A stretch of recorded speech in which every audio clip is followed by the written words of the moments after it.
Drawing basic lines and beyond assignment, this is considered a skill building assignment. So it's going to be leading to something else later and a much bigger project. Here at the top we have our instructions, and at the bottom you're going to see the rubric in which I'm grading you. It's out of 30 points. So we have our criteria, we have our craftsmanship, and then we have our time management. And then points are applied to each of those. When you get started, you are going to be downloading this file. You're going to be using my class demo as well as this YouTube video to follow along. When you're done, I'll show you, but we're going to save as and then save to downloads. It's going to then be uploaded into Canvas. So let's go ahead and download this file. If you're using Chrome, it'll pop up at the top. Sometimes it'll come down to the bottom. Illustrator is opening for the first time, so it's going to take a few seconds, and I want to explain how this works. So here in the template layer, I have all the things that are non-editable, so we don't need to edit these things in any way.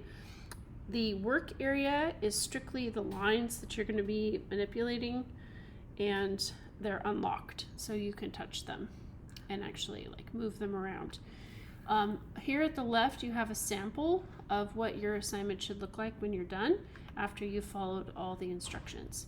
So let's get started with the basic shapes, our basic lines. We're going to start with a vertical line, a line that goes up and down. So here we have our shape menu, and then we have our line segment tool. You will also see the hotkey or keyboard shortcut, which is located right here. So it would be your dash on your keyboard. When you are drawing a vertical line, or any straight line for that matter, you are going to be holding your shift key down. Let go of the mouse first and then the key, because the key is going to keep it in position while you're drawing. This is set for 1 point. So if we go over here to our properties panel, it says 1 point. The next line that we're going to be drawing, we're going to be increasing this to 10. So I'm going to go ahead and draw that line first, holding shift again because we want to keep it perfectly straight. Let go of the key or the mouse, then the key. So mouse first, key last, and then go back and increase the size. It will only affect the object that you've drawn that is colored and highlighted. This color is associated with the layer color. Okay, so let's move down to the bottom lines. Here we're going to be creating a dotted line that has 6 point size dots, and then there's going to be a 2 point gap in between. So I'm going to click on the line first to identify which line I'm using. Then I'm going to come over here to my properties panel, go down to stroke, and I'm going to click on the dashed line section. It automatically goes to 12, but we're going to set it to 6 and 2.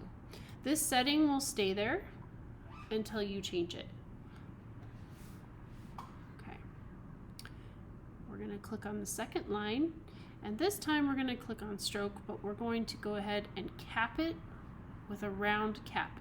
So what this is basically doing is it's rounding out the ends, because sometimes you don't want a straight edge on your line. Okay, so that's how to use the stroke properties. Now let's move into the effects that you can apply. So we're going to be distorting and transforming this line and making it into a zigzag. So simply select it with your selection tool, come up here to Effect, go down to Distort and Transform, and then simply just click on Zigzag. The amount of points that you give it depends on the size.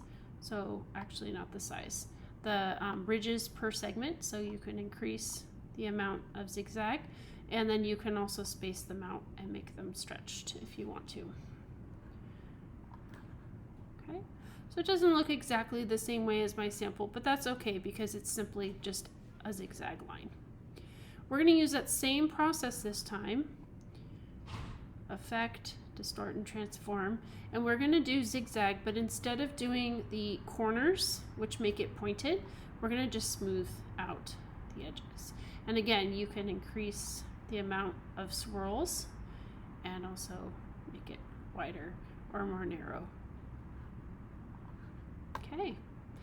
Now, sometimes when we are painting, which is the same thing as drawing a line, just with a paintbrush, our paint can turn out, our line can turn out a little bit messy. And that's because you are working with a mouse. You can get a better effect with the tablet, but if we're working with a mouse, sometimes the lines don't come out as smooth. And even with the tablet, sometimes the lines don't come out as smooth. So if you want to kind of set the computer to fake your line or make your line look better, you are going to go ahead and change the settings inside of that tool. So I'm going to come over here to my paintbrush and double click on it. And I've got my option bar here. I want to keep everything the same except this blue dot. The farther the blue dot is over to the right, the smoother the line is going to be. The farther it is to the left, the more accurate it's going to represent your hand coordination. So let's make it as smooth as we possibly can. You can increase this if you want to, just so it's a little bit easier to see. And you can see kind of how edgy my line is. As soon as I let go, it fixes it for me.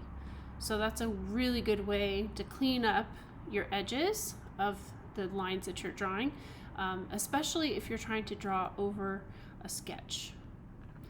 All right, we are officially done with this. We're going to file, save as, and we're going to make sure to save to our computer. I'm going to save it to my downloads here. Keep the name just the way it is and go ahead and save. I am not going to replace this because I don't want to ruin the file that I have saved for you. You will not see this message because this is the first time that you've actually opened the file. So then you're going to go ahead and save it. And then when you go into Canvas and you want to turn this in, this is actually not going to show because I don't have it published right now. You would go ahead down to the rocket ship. You'll see a rocket ship.